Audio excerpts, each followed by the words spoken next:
turning weakness into strength on today's episode. Today's episode is brought to you by ConvertKit. To find out how ConvertKit can help you grow your business, save money, and increase your relationship with your email list, head over to servenomaster.com/ConvertKit right now. Are you tired of dealing with your boss? Do you feel underpaid and underappreciated?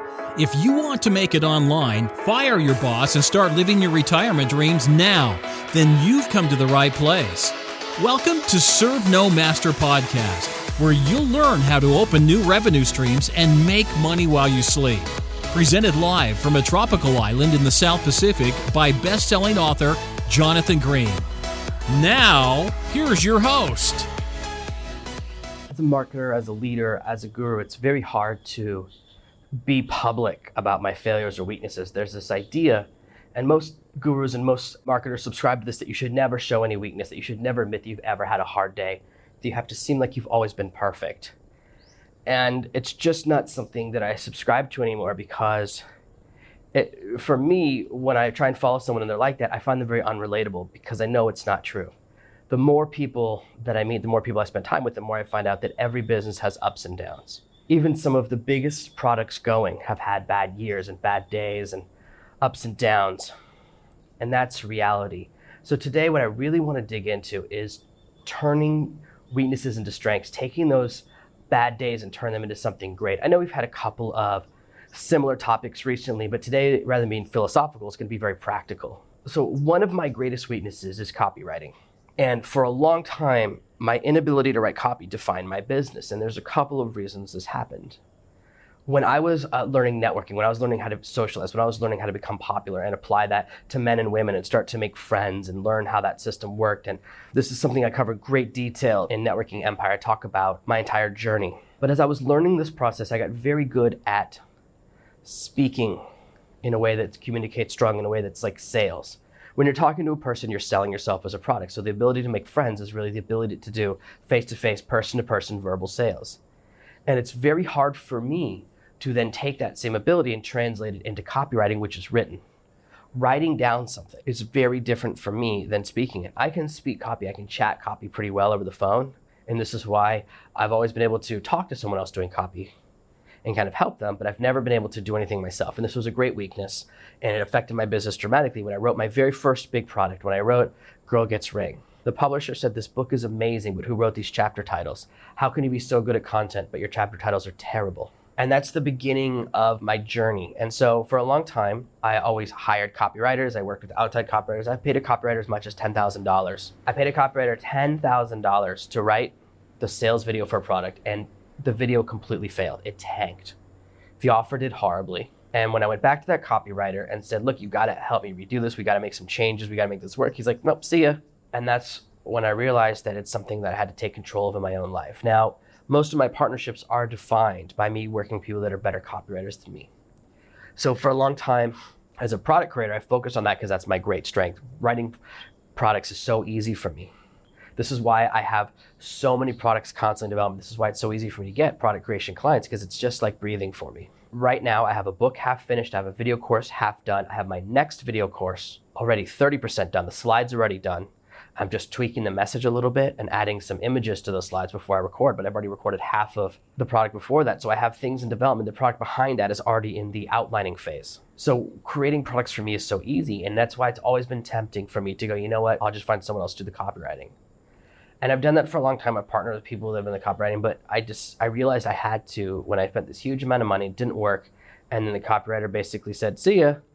I learned my lesson. I said, you know, I can't take a loss like that again. I can't take a kick like that between the sticks ever again. I have to do something. And for 3 years, I've been really working to turn things around. And there's a couple of key steps in the process for wherever your weakness is, learning it. The first is to find a system that you can follow. Find a path that if you follow it will work. Basically, path plus effort equals success. So you have to start with a good path, and there are plenty of good paths and plenty of bad paths.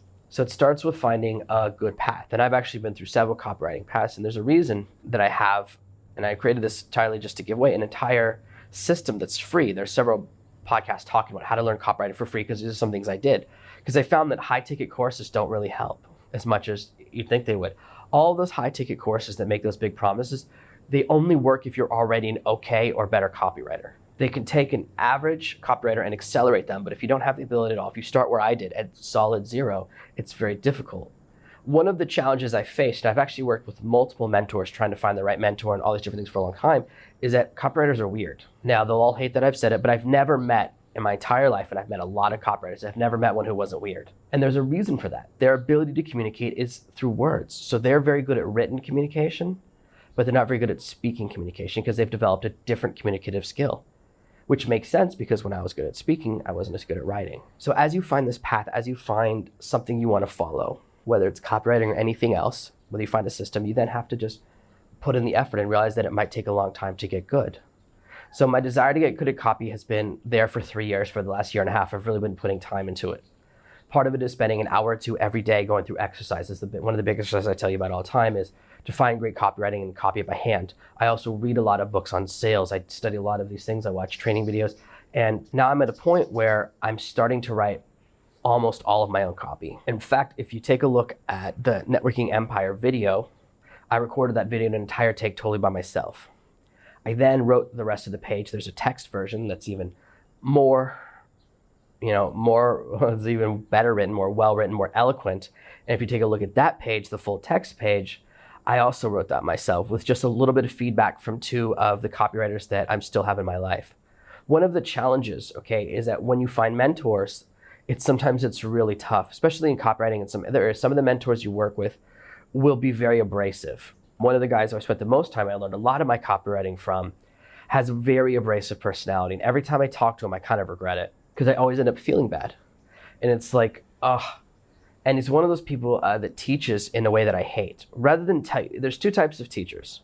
There's teachers who think they're Aristotle. So every time you want to know how to do something right, they'll just ask you questions until you guess the right answer. And that fills me with a deep-seated rage. I don't do that in my coaching program for a very specific reason. I hate people that do that. It's like, I just want to know the right answer so I can then use that information and grow. I'm not trying to learn philosophy, okay? I don't need you to ask me 500 questions so I can then discover enlightenment. But most copywriters, they teach in this way. They think they're teaching you how to fish, and that's their methodology. Their methodology is to really make you struggle. And maybe part of it helps, right? Making you have to keep guessing. But it's very, very hard when you have to guess 10 or 15 times in a row. They go, no, wrong, guess again. No, wrong, guess again. And so you're going to hit these different barriers. And in every field, right, when you find a mentor, when you find a guide, there are going to be things about them that you might find frustrating. What you have to do is power through that. Go, I realize that I'm sacrificing or spending time with a person or putting up with this personality because I can see what's on the other side. And having done that, I'm now the person that's getting offered $5,000 and $10,000 copywriting gigs. I'm on the other side of the wall now. I've become the very person that I used to have to hire. And it's been a long and arduous journey because I'm already very good at other things. So I don't have 8 hours a day to spend learning copywriting. I wish I did. But every time you see a weakness in your business, you start off finding someone else to fill in that gap. While you're doing that, you want to begin to learn that. And a big part of this business is templates. I don't care what anyone tells you. 99% of online marketing is about finding a template and then filling it out. Whether you're making a squeeze page, whether you're designing a product, anything you're doing, there's a formula for it. Facebook advertising, there's a formula. There really is, it's about 90 to 95% science and 5% art and creativity. That's why I'm able to teach you my systems and replicate them because they're replicatable. So for copywriting, for example, I have a template which just has a series of sections. I do them in order. And there's several ways to develop your template. For very extensive templates, you can simply find a very good version of what you want to do, a very good sales video, and then write down the order in which they do things and then write your own version that just follows that structure. The order is very important with copywriting and with a lot of other things. If you put the last chapter of a book at the beginning, it'll be weird. When you're finding these areas where you're struggling, and for many people I know it's technology, I can tell you that anytime you have to pay someone to do something you don't know how to do, you'll pay a lot. You'll pay anywhere from 3 to 100 times what it's worth. I once met someone who paid designers $25,000 to design a squeeze page, which should only cost $500 if you're getting all the graphics done by hand brand new. He was paying 50 times more than what was normal, but he was happy with it because he had so much money that he could put very expensive products through his pages and it didn't matter, he would make his money back. But when you don't know how hard it is to do something, we don't understand the process, and this is why I've overpaid for copy in the past, you can really get kicked in the teeth. When you're paying someone to help you design a website, you'll really get overcharged. I see people all the time that say, for $50 or $100, I'll install a WordPress website for you. It's a 30-second job. They're only charging you for knowledge, not for doing anything. And this happens in any field. This happens all the time. Sometimes people pay me a lot of money for jobs that don't take me a lot of time because of the amount of time it saves them. So this is part of your decision-making calculus. Now, if you're only ever going to build one website and you're only going to ever set it up once, you don't need to learn the skill, right? Because it's not something you're going to repeat over and over again. When you're deciding if it's a weakness you need to replace, say, am I going to have to do this over and over and over again? If you're only going to ever have one website, then it might make sense when looking at the use of your time to simply focus on a different skill because you're only doing it once. I've built over 100 websites. I've had lots and lots of projects. So for me, developing that skill was very critical. As you're choosing your path and as you're looking at the areas where you struggle, always think about, is this a skill I'll use multiple times and will it increase my revenue, my profits if I learn this? Businesses in our field, in the internet marketing or the digital field, are really driven by three factors: creation of product, sales message, and traffic. Those are the three things that are more important than anything else. Very easy to get caught up in other things that don't matter as much. And we can get distracted, and this is why we want to always assess, hey, am I doing something that makes sense and it's going to make me more money? Right now, I have two main things I'm working on. I'm finishing Networking Empire. The sales page is about 90% done. I'm really excited about it. It's probably the best sales message I've ever written. But I'm also trying to finish 20K in a day now. The price difference between them is almost 100-fold. There's a huge price difference. One is a book I'll sell on Amazon, and one is a course that teaches people some of my most advanced tactics and how to make really big money, how to get hired if you're looking for a new job. I was just talking to one of my tribe members, one of the people that gets early access to products, and she was checking out the sales message, and she pointed out some big flaws. I had to change. One of the big issues I ran into was the box cover I'd created. I was so proud of it, and she really didn't like it. And it was the second person that said something to me. And two women, the only two women who'd seen it, the first two people who saw it, both said, oh, I really don't like that picture. I don't get it. A part of me was like, oh man, because it's definitely the best box cover I've ever made. It looked really cool, it looked amazing. And I learned this new lighting effect last week in Affinity Photo. I was excited to use this new lighting effect. And it looks amazing. It looked like these two guys were fighting in a spotlight, and it's about networking. And I was like, see, it's a metaphor for winning at marketing, winning at networking, forming relationships and forcing people to do business with you. And I thought it looked so cool, but of course it only appeals to guys in their 20s. This is why you have to have your tribe to kind of check your work to make sure you're not going too far down a path. And I had to go, okay, I'm wrong, so I got to redo it. And that's what I did. I went and I redid the cover, and now it's something that's much more appealing and has a better message. And it has this better message that's more connected with the audience. So I was talking to this lady who gives me really good feedback, and we were talking about how you can use networking to grow your business, how you can be very effective with it. And she wants to be a screenwriter. And I was like, here's a 3-step process you can use to find people to do screenwriting with, find people, and basically get into the social circle, become friends with series directors and producers. And I have a friend who actually applied this very simple principle. And I said, here's your 3-step process. Find where the people you want to interact with hang out. And in this case, I recommended a very specific bar in Los Angeles that I happen to know would be perfect. Number 2, go there when the place is empty. Become friends with the staff, become friends with the people who work there, and develop a relationship. Number 3, go there when it's crowded. And those staff people who like you will then introduce you and bring into your life the people you want to do business with. This is a 1, 2, 3-step process. And of course, I cover a lot more detail with her, and I have a lot more detail on the page, on the Network Empire page where I talk about it, and the course is very, very detailed. So this course, because it can help you very quickly get a new job, develop a powerful relationship, become the director or become a writer for serious Hollywood movies, it applies in some very powerful ways. And I've used it in different areas of my life to make some amazing things happen. It's a more expensive course. So when I'm deciding what to spend time on, well, I have to choose what's the best ROI, what's the best return on investment. Even though I'm really excited about 20K in a day and I love writing that book, I have to constantly balance the different things I'm working on. And so when you're deciding to circle back, when you're deciding whether to work on learning how to build websites or learning how to build products or learning how to do advertising, all these different areas, you want to look at a combination of desire, but even more important, a larger factor needs to be profitability. Learning copywriting is great, but it might take 6 months or a year before you start making good money from it. If you really stick with it and you put in 3 hours a day, you'll be making $10,000 a month within 12 months, definitely. Copywriting is that simple. It's a very simple art to learn. You just have to put in the time. And I cover extensively in all my free materials how to do it.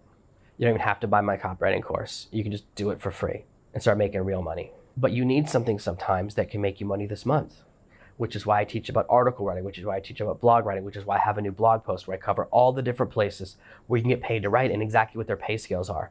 I know people that only write for the worst of the content mills, and they're getting paid like two cents a word or even less, when there are places that will pay you 12 or 14 for the exact same article. Sometimes it's ignorance that keeps us from making the money we deserve. It limits us, and it's really because we get caught up in a cycle. We get caught up doing the wrong thing because it's what we're used to or because it's what we want to do. Sometimes we'll keep working with the same place over and over again because we are nervous about change, even though we know somewhere else would pay us way more money. It's a journey to build an online business. It's a journey to build any type of business on your own.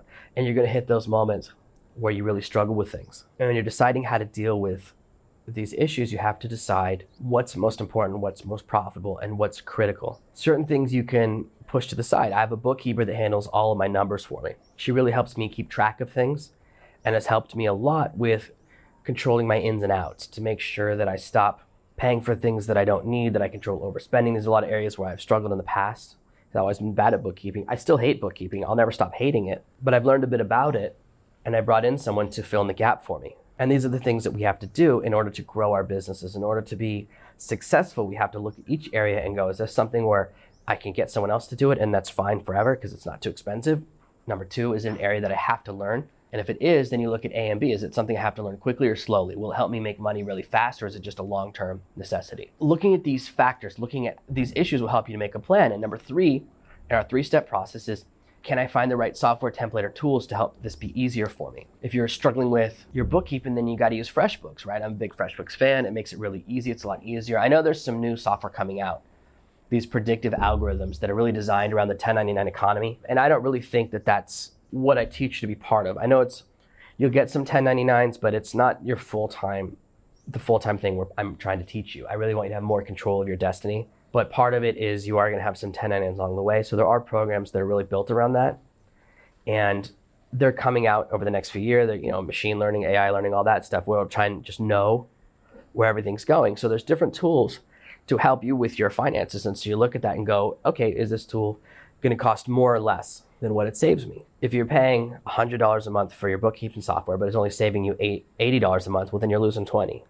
So look at those things. And you want to look at, how much time it saves you, how much effort and stress it saves you, how much money it saves you, all of these different things.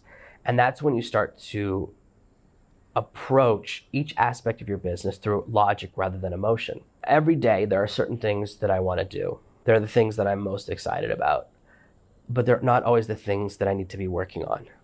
And finding that balance is hard. I would love to tell you that I always work on the perfectly most efficient thing to work on every day, but I probably don't. In fact, I know I don't. Not probably. I'm definitely sure that I make a lot of wrong decisions. Sometimes one thing is worth 10 points and one thing's worth 8 and one thing's worth 7, and sometimes I work on the 7. And sometimes it's because I'm really excited about it, but sometimes it's simply because I guessed wrong about the return on investment or how valuable it would be. These things are okay. This is part of the process. This is part of the learning process. And realizing you're going to have ups and downs, and some days you're going to make a mistake, that's okay. So when you're looking at your weaknesses, when you're looking at the areas of business that you really struggle with or find confusing or find overwhelming, just realize that you can turn them around. I went from one of the worst copywriters in the world to someone that people pay high 5 figures and more to do it. I've turned from someone who's desperate and been forced to hire other people to someone that people approach me and offer me very good numbers. In fact, I won't even take low-ticket copywriting jobs at all anymore because I've really honed that skill. And I'm more and more excited because it's opened up a lot of opportunities for me. As you've seen, if you've been following my process for a while, I've been part of the servenomaster tribe for a little while, I create a lot of products. I love creating products. I put a lot of time into it, a lot of effort into it, something that I'm always doing. And while I'm doing all of those things, while I'm always creating these new products, and it's very important to me, I've always been limited by my ability to write the sales letters as fast as to make the product. So I have all these products done that I haven't been able to sell. I haven't been able to get the message ready. But as I've developed the skill and improved, now my business has become whole instead of constantly having to bring someone else in. Even if I hire a low market copywriter and want to pay someone like $300 to write a basic sales letter, that starts to add up and starts to be a limitation. I go, oh, do I want to spend $300 today? Do I want to spend $300 on someone, on this? Because it's always more than that. Because first you spend $300 for the sales layer, and then you have to spend money on the upsell content, on the email content. You end up paying for more, and it starts costing $5,000, $2,000. It starts getting really, really expensive. And when you're first starting out, you just can't afford that. It's such a killer. And so learning the skill for me has really made a difference. And you might be in a position where for you, it's smart to hire someone to do the copy because you're so good at traffic. Your product is so good. You just need to fix that one little spot and you can just pour traffic through it. And that's okay. Getting to that point is really, really good. So the more you can master the three areas, traffic, sales, conversion message, and product creation, as you control these three areas, you can grow and build a really, really big business really fast. The better you get at communicating with your audience, the better you get at expressing yourself with your audience, the easier it is to build your business. Because it's about forming connection, trust, and messaging. And part of that comes from just talking back and forth with your audience. Find out what people want and give it to them. As you're building your business, remember these three core principles. And when you're looking at an area, go, oh, this is an area of weakness, but you know what? I don't need to focus on it. What you can do, and I talked about this in a very previous episode, if copywriting is your big barrier, but you're very comfortable talking to people, switch and just do webinars. You can put together 10 or 20 slides, express your message, answer a lot of questions, and be very, very, very successful. There's always a way around it. So if it's an area that you really struggle with, the next option and the final option is to simply go around it. For a long time, I've sold the majority of my products via webinar. And if you bought something from me, if you've been through one of my training courses, you've probably been on one of my webinars. That's been my main format of messaging because for me, webinars are very easy. Whereas writing copy, I find very difficult. As you build these new skills, as you look at your weaknesses, as you discover how to move forward, make these decisions and build your business and try as much as you can to look at it logically about time, how much time it will take you to learn the skill versus how much time it will cost you to try and go another route, how much money you'll save versus how much money you can make, all these different things. We want to begin to really switch to the business mindset and look at the finances of things as we make decisions. Following this very simple process, you can turn your greatest weakness into your greatest strength. Thank you for listening to this week's episode of ServenoMaster. Make sure you subscribe so you never miss another episode. We'll be back tomorrow with more tips and tactics on how to escape that rat race. Head over to servenomaster.com/podcasts now for your chance to win a free copy of Jonathan's bestseller, Serve No Master. All you have to do is leave a 5-star review of this podcast. See you tomorrow. You've just listened to another amazing episode of the Serve No Master podcast. Make sure to subscribe, and we'll be back tomorrow with another amazing episode.